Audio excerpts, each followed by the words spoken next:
What's good? Welcome back to the channel. This is your boy S.O.G. In today's video, we're going to discuss everything you need to know about red dots. But before we continue with the video, I wanted to give a huge shout out to Freedom Gorilla. These guys are the #1 pistol red dot experts, and not only do they sell Holosun, but they also have stuff like Siley, they have Vortex, Trigicon, any type of optic you need or any question you have on an optic, how to mount it, what screws you need, what adapter plates you need.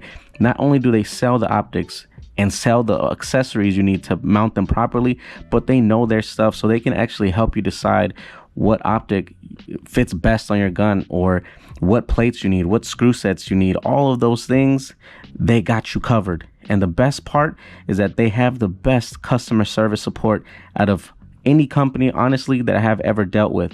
Paul over at Freedom Gorilla is just an amazing person to just talk to and get information from. And it's just a great company that has integrity, knowledge, and they're just extremely friendly. And not just that, they also have free, fast, and fully insured shipping straight from their warehouse, and a no hassle 30-day return policy. So check these guys out, Freedom Gorilla. I'll leave a link in the description. Beginning with the reticle color, typically red dots are found in two colors. You got red, obviously, and then you got green. Now both these are great, and it will depend entirely up to you, and it is completely subjective which one is better, because there isn't technically one that's better. It's going to be which one is better for you, because everybody's eyesight is different. Some people pick up red faster, some people pick up the color green faster, so it's going to depend on what color picks up faster for your eyesight. Here they are side by side, but the best way to decide for you which one is better for you is by just checking them both out and seeing which one your eyesight picks up faster. The next thing you're going to want to determine is what size reticle you're going to want, or what size reticle you need. Now, the sizes in the reticles, they will be distinguished by something called MOA, which stands for minute of angle. And every optic is going to have a different MOA size. For example, this one here is going to have a 2 MOA dot. This one here is going to have a 6 MOA dot. And this one here is going to have an 8 MOA dot. And what that means is at 100 yards, an 8 MOA dot is going to look or appear to be 8 inches in diameter, versus say a 2 MOA dot at 100 yards, it's going to appear to be 2 inches in diameter. So that's how they get those numbers. Now, how do you determine which is right for you or your application is going to depend on what your intentions are with this. For example, obviously the smaller the dot, the more accurate it's going to be, especially at a longer distance, because you're going to have less obstruction, and because the diameter is smaller, you'll be able to be a little bit more accurate in terms of where you want to place that shot. And now, as far as a bigger dot like this 8 MOA, this is perfect for, let's say, more of an up close thing, good for self-defense or home defense, where you're not looking to shoot past a certain amount of yardage or distance, where you're okay with an up close or mid-range accuracy. That's where this would excel over the 2 MOA. Now, keep in mind though that you can also adjust the brightness, and that could also affect how this dot appears. So for example, this is 6, this is 8. Now they look very similar, don't they? But let's say I turn this 8 down in brightness. Now it appears that it's a little smaller. So keep that in mind, as you can somewhat adjust the size depending on the brightness. And some of these have auto brightness adjustment, so you can't really control how bright it gets. So also keep that in mind when you're out looking for a red dot. Speaking of brightness, we're going to go into battery. Now, keep in mind that almost all are going to be battery operated, but there are going to be some that are solar powered, just like this 320 SCS right here. This does not have a battery, and this is only charged by solar waves. So this will detect any type of lighting and charge itself. Now, this is somewhat newer technology from Holosun, which I do like that they're being innovative, but the fact that there's no battery is a little weird to me. Keep in mind though, if you have a battery and you don't have a solar charging backup or solar charging mode, then once that battery runs out, you know, say goodbye to that dot because it's not going to turn on. And that could be at the worst possible time of your life. So that's, you know, something to consider. But if you are going to get battery operated, make sure the battery is on top, because once this is mounted on your gun, you don't want to remove it every time to get access to the bottom. For example, if you have a home defense gun, you're probably not going to want a solar operated one if it's just going to sit, let's say, for example, in a safe or somewhere in a drawer or something like that, because it's not going to get any lighting and it's not going to have much power. So you'll probably want to go with something like a battery operated one that's got like a shake awake feature, which means it doesn't turn on until it senses movement, and then it automatically turns on. While we're on the subject of carrying with a dot, you want to also pay attention to the shape of the housing itself, which is this here.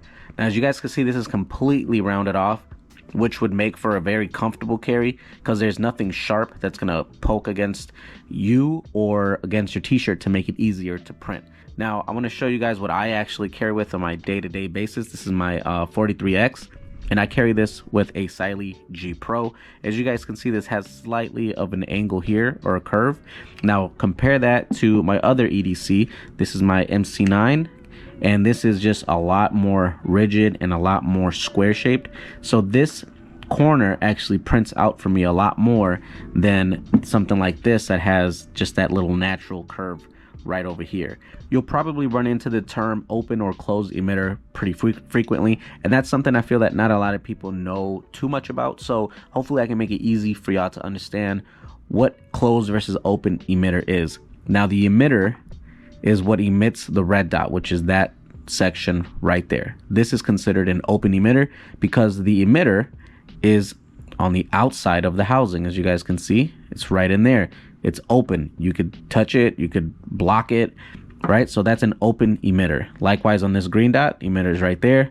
You could see it from the outside, you can touch it, you could block it. That's an open emitter.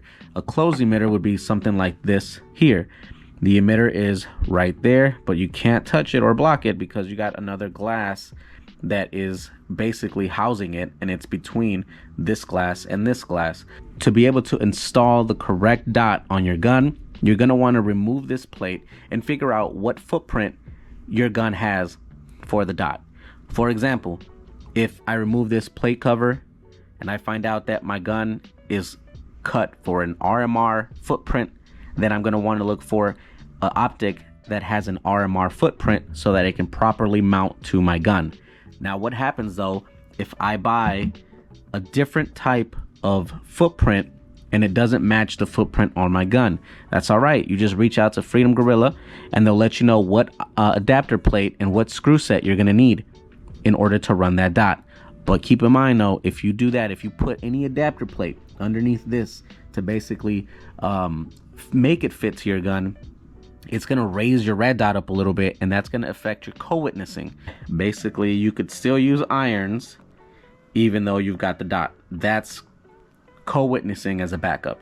If my dot ever fails, I could still use the irons because they're still accessible and I can still see them through the glass of my dot. Likewise on this, as you guys can see, I can co-witness my iron sights with my dot. So if my dot ever goes off, I could still use my gun.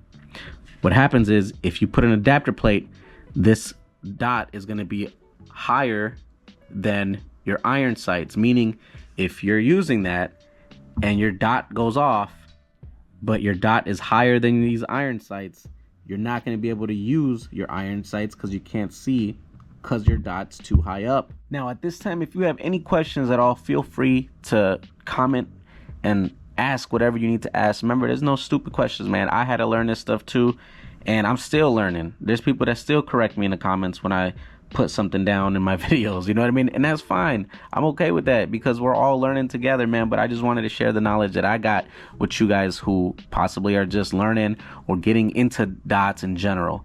Okay, so the last thing is going to be, once you have your dot, once you find out which color you want, what size, what style, you found out your footprint, you put it on your gun. Now you got it on your gun. Now what?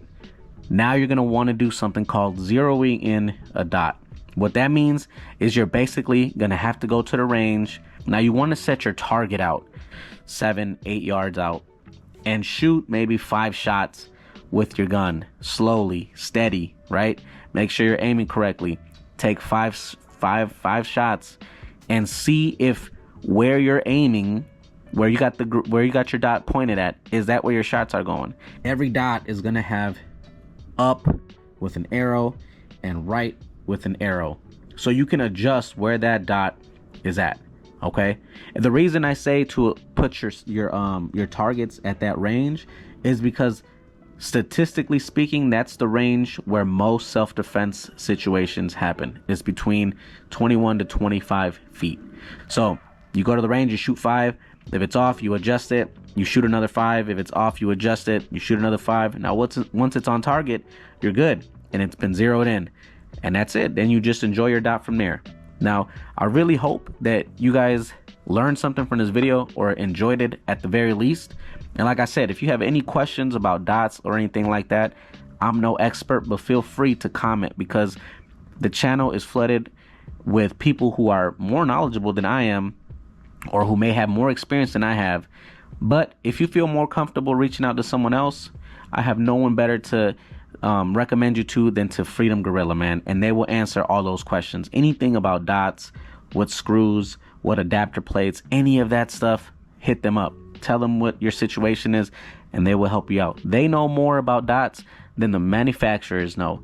The manufacturers make them and ship them out. But if you lose a screw, if you add an adapter plate or anything like that, the manufacturers are not going to know how to help you out or how to make it work, and Freedom Gorilla will. I hope that this video was useful to you guys, and I hope you guys support the channel. Hit that like button, subscribe, and stick around for more videos, man. Like always, I appreciate you guys so much. God bless you guys, and I'll see you on the next video.